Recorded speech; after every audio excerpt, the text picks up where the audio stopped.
Banyak UMKM, anak-anak muda yang mau memulai usahanya, tapi dia bingung dah. Mulainya dari mana? Pak, saya mau berwirausaha, bisa nggak ada modal? Lah, saya abang tanya kan, emang usahanya apa? Food mie gitu lah. Uangnya buat apa? Uangnya buat gaji karyawan. Oke. Sudah berapa lama usaha di sini? Enggak bang, ini baru mau bikin. Ya kan salah persepsinya. Kalau memang kita tidak ada modal, mungkin kerja dulu pelan-pelan. Sebelum kita mulai, tekan dulu tombol subscribe guys. 1, 2, 3, action! Berani, ya. Tapi banyak anak-anak muda yang tidak berani. Ya. Toh kesempatan bagi kita yang berani kan. Ngapain kita harus takut? Nah, sentimen dari masyarakat, wah ini anak muda ini apa dan lain-lain ini sudah tidak terbukti. Nah, bagaimana cara Uda Fadli Amran membangun agar anak-anak muda itu sendiri cinta akan budayanya dan budayanya tidak terlupakan. Sehingga kalau kita tahu kalau budayanya terangkat, tentu saja pariwisatanya meningkat. Kalau pariwisatanya meningkat, tentu saja ekonominya akan naik. Oke. Bagaimana cara membangun budaya kembali yang sudah pudur? Jadi begini, ya mungkin sebelum kita mencintai sesuatu, kita kan harus mengenalnya dulu ya. Nah, ini kan anak muda nih ya. Gak mungkin cinta tanpa kenal kan? Ya, betul. Kalau sekarang kan kebanyakan lebih senang mencintai orang lain kan gitu. Ya, benar. Jadi cintanya itu ke budaya orang lain, ya nontonnya film-film luar, ya. Korea. Nah, terus taunya budaya-budaya luar, hip hop, ya kan. Ya. Jadi bagaimana mau mencintai budaya kita kalau tidak ingin mendalami itu? Ya. Nah, tentu anak-anak muda perlu dipancing, ya, untuk mencintai budayanya. Karena apa? Karena bersaing dengan budaya-budaya lain yang kadang-kadang lebih mudah diakses kan begitu. Dalam artian kalau sekarang kita buka YouTube ya kebanyakan cara ngomong, gaya pakaian kan semuanya sudah tidak budaya kita. Nah, tetapi ketika kita ingin memancing anak muda, tentu kita harus berikan manfaatnya apa? Manfaatnya apa? Abang yakin ya kepada kita di forum-forum apakah itu nasional atau internasional, kita bekal kita itu adalah bagaimana kita mempunyai jati diri. Nah, kan kadang-kadang kalau kita berbaur dan juga gayanya sudah hip hop dan lain-lain, kalau kita ketemu sama orang Amerika ya kalah lah kita. Ya kan. Nah, cuma kalau kita orang-orang yang bisa yang sering keluar atau sering main keluar begitu ya. Nah, abang rasa penting untuk mempunyai jati diri, mengenal budaya kita. Nah, ini manfaat salah satunya. Yang kedua ya kita kan juga orang Minang Muslim kan gitu. Ya, Muslim. Nah, bagaimana kita akan dekat dengan agama kita ya? Bagaimana kita akan bisa menjadi muslim yang baik ketika kita tidak mengenal budaya adat tradisi syarat bahasa kita buruh tadi. Nah, jadi Bang rasa ini penting untuk anak-anak muda sadari ya, bagaimanapun distraksinya sangat luar biasa sekarang dan banyak sekali godaan-godaan yang tentunya perlu diperangi ya, karena anak muda ini tidak mudah untuk keluar dari zona itu, ya kan? Wajar ya, kalau nggak nakal nggak mudah begitu kan? Iya kan? Ya, betul. Nah, pasti ada lah dalam artian kesalahan-kesalahan yang kita buat dan yang penting kita belajar dari proses itu, dan perlahan-lahan mendekatkan diri kita kepada budaya kita, budaya Minangkabau, mendekatkan diri kepada Tuhan Allah Subhanahu Wa Taala. Mudah-mudahan kita dijauhkan dari godaan-godaan yang biasa melanda anak-anak muda ini, dan yakinlah kawan-kawan, makin terjerumus kita, makin jauh kita dari kesuksesan. Ya, karena apa? Yang diajarkan oleh agama kita, ketika kita menjadi orang yang baik, orang yang jujur, orang yang tertib, orang yang disiplin, sudah pasti masa muda kita ini akan diisi dengan kegiatan-kegiatan yang positif. Ingat, anak-anak muda sekarang dicatat muda itu kan di bawah 30 tahun. Ya. Rehan umur berapa sekarang? 19. 19. Tinggal 11 tahun lagi. Ya, 23. 23 berarti tinggal 7 tahun lagi. Ya. Ya kan, kalau kamu masih tinggal 15 tahun lagi. Jadi Iyain aja ya. Sudah lewat. Jadi itu maksud abang ya, sayang ketika sudah umur 30 baru pikiran untuk berubah. Ya, sudah telat, 30 udah tua. Ya, jadi kalau bisa umur 23, umur 25 sudah jadi orang. Ya.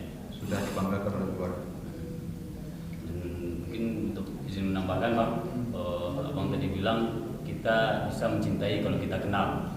Nah, kita nggak akan bisa mencintai juga kalau nggak karena ada kebiasaan. Ya. Ini curhat nih Ya, ya. saya kenal istri saya kan cinta dia karena sudah kebiasaan. Nah, jadi beristri. Jadi mungkin bisa kita menerapkan kembali kebiasaan budaya kita, bukan hanya mengenai pakaian, tapi kita bagaimana membentuk kebudayaan di dalam pribadi kita, Bang. Mungkin sekarang juga banyak yang sudah lupa tata cara berbicara kepada yang lebih tua, dan mungkin sudah banyak yang tidak menghargai cara menghargai yang lebih tua, dan bagaimana kita menyayangi yang lebih kecil. Nah itu katona nampe kalau orang Wak. Kalau orang Wak, nah itu mungkin tambah dari saya. Dan pertanyaan yang keempat itu langsung ditanyakan langsung oleh Uda Wahyu kepada Uda Fadli Amran. Nah, jadi Bang, Jangan sulit-sulit. Enggak. dalam Terakhir. dalam bidang politik, menurut Abang nih, bagaimana peran atau pemuda ini wajib nggak sih berpolitik, Bang? Ya. Kalau dilihat ya, pemuda sekarang, kalau dari data yang kami dapat, lebih memilih untuk mengikuti organisasi pemuda dan organisasi masyarakat dibandingkan organisasi politik. Kebanyakan pemuda takut atau merasa terlalu rumit kalau mengikuti politik ini. Nah, bagaimana menurut Abang? Ya, sebenarnya sesimpel ini ya. Kita sebagai warga negara yang baik, mempunyai hak untuk memilih dan dipilih. Ya. Nah kan hak, kadang-kadang hak ini tidak dipergunakan, tetapi nanti merengek, nggak dapat tempat olahraganya nggak ada di kota kan begitu kan, nggak ada beasiswanya, ya kan, mahasiswa tidak disupport begitu kan. Nah nanti belum isu-isu yang umum begitu ya, sisi pemuda saja kita sudah banyak komplain, tapi tidak mau memilih, ya kan, karena hak paling dasar politik itu kan memilih kan. Nah sayang sekali kalau anak muda nggak ikut, apalagi sekarang suara kita menentukan. Suara kita tuh hampir, ya kalau statistiknya 50-60% di Indonesia ini tuh anak muda begitu ya. Nah jadi sayang sekali untuk anak-anak muda tidak mengeksersis hak memilihnya ya. Dan di luar itu tentu ada kesempatan juga dengan banyaknya anak muda sekarang untuk dipilih. Nah sayang sekali juga untuk anak muda tidak tampil ya. Karena apa? Kan yang mau maju itu kan sedikit ya. Banyak yang takut kan. Kalian berani nggak? Berani. Tapi Sudah selesai. Ayo berani? Sangat Nggak, berani. bukan kalau sekarang. Berani. Ya. Tapi banyak anak-anak muda yang tidak berani. Ya. Ya. Toh kesempatan bagi kita yang berani kan. Ngapain kita harus takut? Nah, sentimen dari masyarakat, wah ini anak muda ini apa dan lain-lain, ini sudah tidak terbukti. Karena banyak anak-anak muda sekarang yang sukses. Ya, banyak sukses, ada staf menteri ini apa semua dengan umur yang sangat biasa, sangat muda begitu. Karena apa? Pengalaman kita itu kan bisa kita garap melalui pembelajaran yang mungkin dulunya itu tidak bisa didapatkan ya, online bisa training apa juga, banyak kegiatan-kegiatan di luar sana yang memantapkan kita sebagai leader-leader muda begitu ya. Jadi Abang rasa ya sayang sekali ketika anak muda tidak mengeksersis hak politik.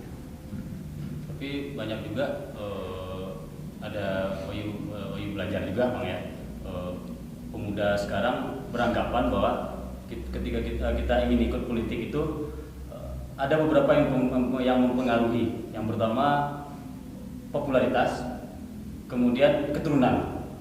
Nah itu yang ada pembicaraan dari pemuda-pemuda.